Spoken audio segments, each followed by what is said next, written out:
Welcome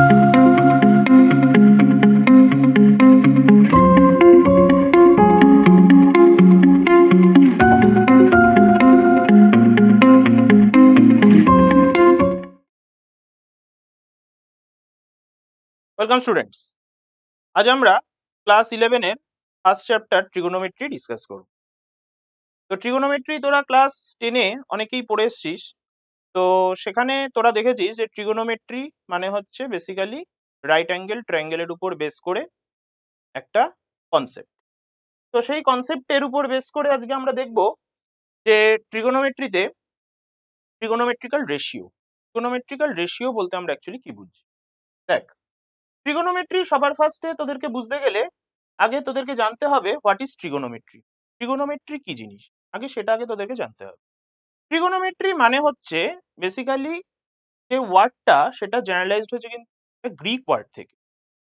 এবার এই যে ট্রিগোনোমেট্রি এখানে যে দেখতে পাচ্ছিস তোরা, এই ট্রিগোনোমেট্রি বেসিক্যালি কিন্তু তিনটে টার্ম থেকে জেনারেলাইজড হয়েছে। কি কি? সবার ফার্স্টে আমি বলছি ট্রি বা ট্রাই, তারপরে হচ্ছে গনিয়া, তারপরে হচ্ছে মেট্রন। তাহলে ভালো করে জিনিসটা বোঝার চেষ্টা কর। ট্রাই, গনিয়া, মেট্রন এর সিগনিফিকেন্সটা কি? ট্রাই মিন্স হচ্ছে থ্রি, ট্রাই মিন্স হচ্ছে হলো। আচ্ছা, এবার প্রশ্ন হচ্ছে গনিয়া মানে কি? গনিয়া মানে হচ্ছে বেসিক্যালি অ্যাঙ্গেল বা সাইড। ঠিক আছে, যেহেতু এটা গ্রিক ওয়ার্ড তাই জন্য এই টার্মস গুলো এরকম ভাবে আমরা জেনারেলাইজ করছি। আচ্ছা, তারপরে আমরা যদি ভাবি মেট্রন মানে কি? মেট্রন মানে হচ্ছে কিন্তু মেজারমেন্ট। মেট্রন মানে কি? মেট্রন মানে হচ্ছে মেজারমেন্ট। ক্লিয়ার? তাহলে যদি আজকে আমরা এই তিনটেকে কম্বাইন করি, ট্রাই, গনিয়া আর মেট্রন, তাহলে আমরা কি বললাম? তাহলে আমরা পেলাম হচ্ছে ট্রিগোনোমেট্রি। তাহলে সোজা কথা বলতে গেলে হোয়াট ইজ ট্রিগোনোমেট্রি? তাহলে ট্রিগোনোমেট্রি মানে হচ্ছে অ্যাঙ্গেলের মেজারমেন্ট। কি বললাম? তিনটে অ্যাঙ্গেলের মেজারমেন্ট। ক্লিয়ার? ওকে। তাহলে এবারে আমরা দেখব যে এই যে অ্যাঙ্গেল নিয়ে আমি এতক্ষণ ধরে কথা বললাম, তাহলে এই অ্যাঙ্গেল অ্যাকচুয়ালি কি? অ্যাঙ্গেল অ্যাকচুয়ালি কি? অ্যাঙ্গেল হচ্ছে অ্যাকচুয়ালি একটা অ্যামাউন্ট অফ রোটেশন। বোঝা গেল? তাহলে এখন প্রশ্ন হচ্ছে যখনই রোটেশন ওয়ার্ডটা এলো, তার মানে স্বাভাবিকভাবে একটা জিনিস আমাকে বুঝতে হবে কি, যে রোটেশনটা অ্যাকচুয়ালি কার সাথে কার? রোটেশনটা হচ্ছে অ্যাকচুয়ালি আমাদের কাছে দুটো লাইন বা দুটো রে থাকবে। ঠিক আছে, একটা রেকে আমরা বলবো হচ্ছে ইনিশিয়াল রে, আরেকটা রেকে আমরা বলবো হচ্ছে বেসিক্যালি টার্মিনেটিং রে বা ফাইনাল রে বা মুভিং রে, যাই বলি না কেন। একটা ফিক্সড রে আর একটা মুভিং রে। তোরা দুটো জিনিস ভাব, একটা ফিক্সড রে একটা মুভিং রে। এই ফিক্সড রে আর মুভিং রে এদের মধ্যে যে রোটেশনের যে অ্যামাউন্টটা আমরা পাচ্ছি সেটাই হচ্ছে কিন্তু বেসিক্যালি অ্যাঙ্গেল। ক্লিয়ার? ওকে। তাহলে সেই অ্যাঙ্গেলকে আমরা জেনারেলি কি দিয়ে ডিনোট করব? অ্যাঙ্গেলকে আমরা জেনারেলি ডিনোট করব থিটা দিয়ে বা আলফা দিয়ে বা বিটা দিয়ে বা গামা দিয়ে, যে কোনো সিম্বল দিয়ে এটা ডিনোট করা যায়। ঠিক আছে, তো ইন জেনারেল আমরা থিটা দিয়ে অ্যাঙ্গেলকে ডিনোট করি। বোঝা গেল? ওকে। তাহলে দেখ, একটা জিনিস খেয়াল করে দেখ, এটা যদি আমাদের ইনিশিয়াল রে হয় আর এটা যদি আমাদের টার্মিনেটিং রে হয় বা ফাইনাল রে হয়, তাহলে এদের মধ্যে যে অ্যাঙ্গেল, সেই রোটেশনটাই আমরা বলছি হচ্ছে বেসিক্যালি থিটা। এই থিটাকে আমরা অ্যাকচুয়ালি অ্যাঙ্গেল হিসেবে ট্রিট করি। এটা হচ্ছে সিম্পল অ্যাঙ্গেল।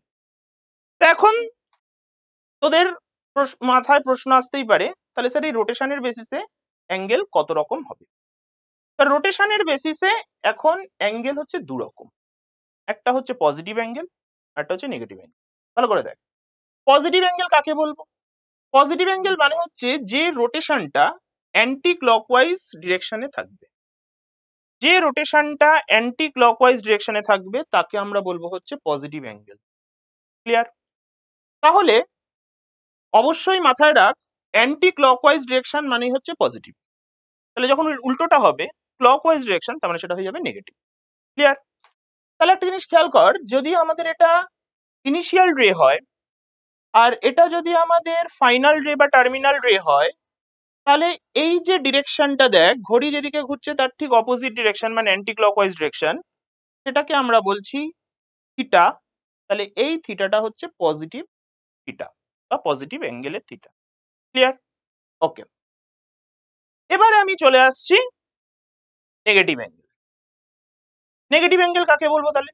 খুব সিম্পল ব্যাপার, নেগেটিভ অ্যাঙ্গেল মানে হচ্ছে যখন আমাদের এই রোটেশনটা ক্লকওয়াইজ ডিরেকশনে থাকবে তখনই সেটা কিন্তু আমরা বলবো হচ্ছে নেগেটিভ অ্যাঙ্গেল। তাহলে ক্লকওয়াইজ ডিরেকশনে যখন থাকবে রোটেশনটা তখন আমরা তাকে কি বলছি? Negative angle. ক্লিয়ার? তাহলে একটা জিনিস খেয়াল কর, এটা যদি আমাদের ইনিশিয়াল রে হয় আর এটা যদি আমাদের টার্মিনাল রে বা ফাইনাল রে হয়, তাহলে আমাদের এই যে ডিরেকশনটা ভালো করে খেয়াল কর, যে ঘড়ি যেদিকে ঘুরছে, ঘড়ি যে ওয়াইজ ঘুরছে, সেই ওয়াইজ যে ডিরেকশন মানে ক্লকওয়াইজ ডিরেকশন, সেই ডিরেকশনটাকে আমি বলছি নেগেটিভ অ্যাঙ্গেল বা নেগেটিভ ডিরেকশন। তাই জন্য এখানে কিন্তু অবশ্যই আমি মাইনাস থিটা দেবো। ঠিক আছে, এখানে আমি কি দেবো? Minus theta. বোঝা গেল? ওকে, তাহলে আমরা বুঝলাম যে অ্যাঙ্গেল রোটেশনের বেসিসে দু রকম, একটা হচ্ছে পজিটিভ অ্যাঙ্গেল আর একটা হচ্ছে নেগেটিভ অ্যাঙ্গেল। মনে থাকবে, পজিটিভ অ্যাঙ্গেল যখন আমরা বলবো তখন হচ্ছে সবসময় মনে রাখবি অ্যান্টি ক্লকওয়াইজ ডিরেকশন, আর যখন নেগেটিভ অ্যাঙ্গেল বলবো তখন সেটা হচ্ছে ক্লকওয়াইজ ডিরেকশন। এটা কিন্তু ভুলে গেলে চলবে না।